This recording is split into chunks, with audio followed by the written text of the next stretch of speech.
Sejam muito bem-vindos, meus caros. E uma televisão do Estado austríaco diz que pedir aos imigrantes islâmicos que se adaptem é islamofóbico. Vamos ver, meus caros, esta notícia que eu acho que é interessante e ver quais é que foram as declarações desta televisão estatal que, como compreendem, tem uma responsabilidade acrescida, tendo em conta os seus próprios patrões. E eu acho que isto é representativo daquilo que tem sido o politicamente correto na Europa. Vamos ver, meus caros, esta notícia, onde é dito: é islamofóbico exigir que os muçulmanos se integrem, diz a emissora estatal austríaca. Embora os incidentes antissemitas tenham aumentado 160% num ano, a ORF, financiada pelo governo, está preocupada com a atitude dos austríacos em relação aos muçulmanos. O desejo dos cidadãos austríacos de que os muçulmanos se adaptem à cultura austríaca é islamofóbico, afirmou a emissora estatal do país. De acordo com um estudo divulgado recentemente pela Universidade de Viena, 75% dos austríacos concordaram que a declaração de que os muçulmanos se devem adaptar à cultura austríaca e apenas 15% discordaram. Mais de metade dos entrevistados também concordou que o véu é um símbolo de opressão das mulheres, mas sinceramente, qual é que é a dúvida? Há muitas pessoas que dizem: mas e se as pessoas escolherem livremente utilizar isto em países ocidentais? Bom, quer dizer, eu acho que era boa ideia, até para termos números mais claros, sabermos exatamente qual é a percentagem de pessoas que utilizam estes véus e que o fazem voluntariamente. E aí nós teríamos um esclarecimento óbvio daquilo que significa utilizar estes véus. E portanto, depois de fazermos este estudo e de percebermos exatamente qual é a percentagem de pessoas que utiliza isto e o faz de forma voluntária, teremos a resposta sobre se isto é ou não um símbolo de opressão. Aí teremos a resposta. Porque se nós perguntarmos aos ocidentais qual é que é o tipo de roupa que eles se sentem obrigados a utilizar e qual é que simboliza a opressão a nível ocidental, ninguém saberá responder. Porque não há.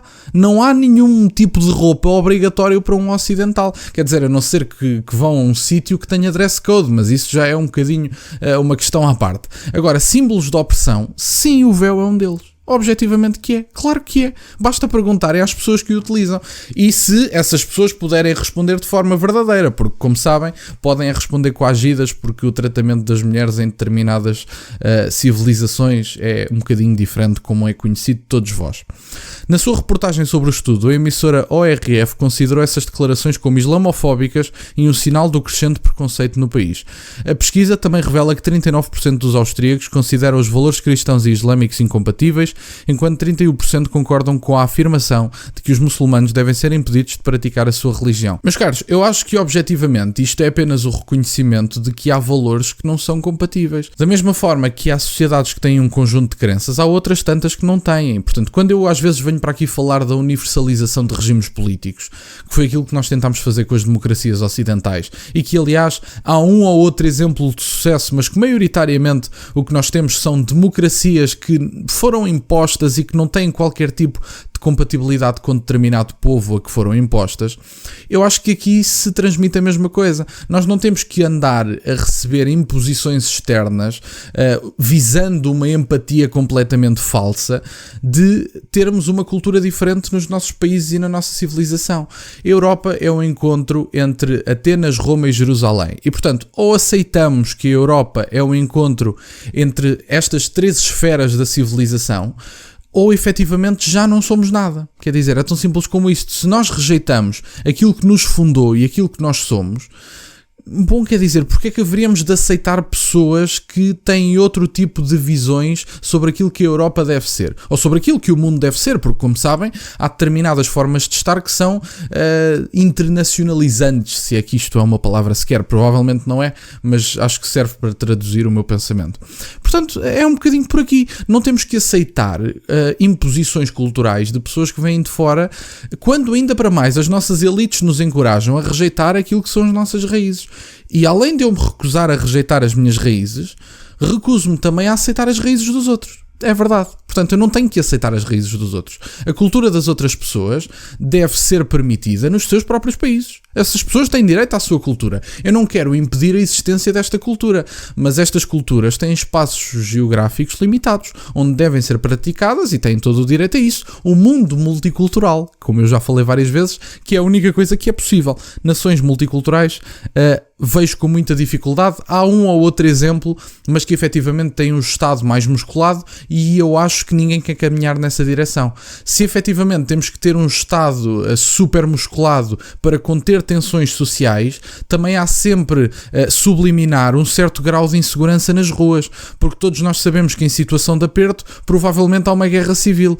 Portanto, é um bocadinho por aqui. Está mais do que provado em livros de sociologia. Culturas antagónicas vão gerar tensões sociais. E, portanto, eu sinceramente não sei que mais dúvidas é que estas pessoas têm. A publicação conservadora Express condenou as reportagens liberais tendenciosas, comentando que, enquanto a ORF se preocupa com o aumento da islamofobia, as instituições judaicas em Viena precisam de segurança 24 horas por dia. Embora o estudo também se trate do antissemitismo, ele não leva em conta que o número crescente de muçulmanos na Áustria coincidiu com o aumento de incidentes anti-judaicos, porque depois é esta questão, ao mesmo tempo que há pessoas, lá está, com estatística pode-se dizer tudo e o seu contrário. Nós podemos efetivamente dizer, e tal, mas a imigração aumentou 300% nos últimos 10 anos, sei lá, estou a mandar um número para o ar, isto não tem correspondência com a realidade, mas a criminalidade não aumentou 300% nos últimos 10 anos. Sim, mas nós temos que ver quanta criminalidade percentualmente é que estas pessoas representam na criminalidade total. Nós temos que ver se estas pessoas estão sobre-representadas, como em Portugal já dá para ver. Eu já referi várias vezes, as detenções reportadas pela PJ diziam que 30%, 29% para ser mais específico, 29% das detenções no último ano foram de estrangeiros, enquanto que os estrangeiros, segundo os dados oficiais, representam 10-11% da população.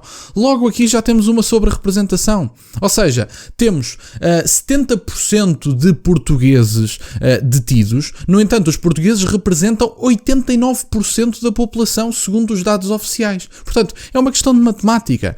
Há uma sobre-representação? Sim. E enquanto vocês, nomeadamente no RASI a nível nacional, não permitirem que se saiba qual é que é a nacionalidade dos criminosos, esta correlação nunca será feita. E, portanto, eu não digo que todos... Porque o que vocês estão a dizer é... Efetivamente, todos os estrangeiros que entram não cometem crimes. Não são todos, objetivamente que não. Não significa que, por entrar 10% de estrangeiros, o crime vai aumentar 10%. Não é isso que eu estou a dizer. Não, essa correlação não pode ser feita de forma tão paralela e tão direta. Mas, efetivamente, se 10% chegar e o crime aumentar 6 ou 7%, eu acho que já temos que falar um bocadinho sobre o assunto. Temos que perceber as origens do crime para se combater o crime na raiz. E, portanto, é um bocadinho por aqui que há pessoas que têm valores antagónicos ao nosso, bem-vindos, chama-se mundo, o mundo efetivamente não tem só a nossa cultura é uma delas, somos um dos principais exportadores culturais deste planeta, mas a nossa cultura não é a única. E há pessoas que têm valores antagónicos ao nosso, e se estas pessoas têm valores antagónicos ao nosso, não têm que estar presentes massivamente nas nossas sociedades, porque isso vai gerar tensões sociais, e, portanto, das duas uma, ou começa a aumentar um Estado completamente musculado e impeditivo da criminalidade, ou então nós aceitamos e percebemos objetivamente que o multiculturalismo não funciona na sua grande maioria, a não ser que tenha um Estado completamente ditatorial e militar nas ruas, quer dizer, com militares nas ruas, mas eu acho que ninguém deseja isso. Nós não podemos ter liberdade de forma plena no sentido aristotélico da coisa, nem podemos ter efetivamente um Estado multicultural. Acho sinceramente que ninguém deseja um Estado multicultural porque efetivamente as pessoas, se percebessem as implicações de um Estado multicultural, nomeadamente praticamente presença militar nas ruas, iam perceber que é desnecessário. Nós não precisamos de enriquecimento cultural, como se diz por aí, nós precisamos é de efetivamente defender os nossos valores, a nossa cultura, e não temos que pedir desculpa pelo que somos, nem temos que aceitar imposições culturais de fora. Quem vem ou se adapta ou sai. É tão simples como isto. Mas bom, meus caros, era isto que eu tinha para partilhar. Quero-vos agradecer por estarem desse lado. Já ultrapassámos os 5.000 subscritores. Obrigado por estarem desse lado. Peço-vos só que deixem o gosto neste vídeo, que subscrevam o canal, já agora, entretanto, vamos aos 6.000 subscritores. Tem as minhas redes sociais e o MBA na descrição. Obrigado por estarem desse lado e nunca se esqueçam, meus caros, questionem tudo. Até à próxima.